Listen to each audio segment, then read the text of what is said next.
পরে পিছিয়ে পড়তেছি, মানে 3বার এরকম করে সামনে পিছনে দেখতে দেখতে পরে শিওর হইলাম যে এটা ওই।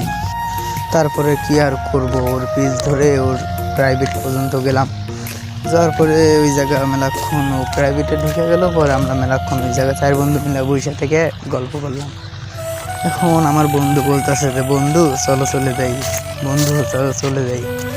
ওই দাঁড়া রে ভাই, এতক্ষণ দাঁড়াইছিলি আর কয়টা মিনিট দাঁড়াই। তো আসল ঘটনা তো বললামই না। ওই জায়গায় গেছি 3টার দিকে ট্রেন বৈশা থাইকে 4টা বাজলো, 4টার পর 4:30 বাজলো, তাও বাড়াই না। পরে ওই জায়গায় দেখতেছি 2টা মিয়া খেলতেছে, আমি কি আর করবো ছোট। পরে ওদেরকে বললাম যে ওই বাড়ি প্রাইভেট পড়ায়, ছুটি হবে কখন।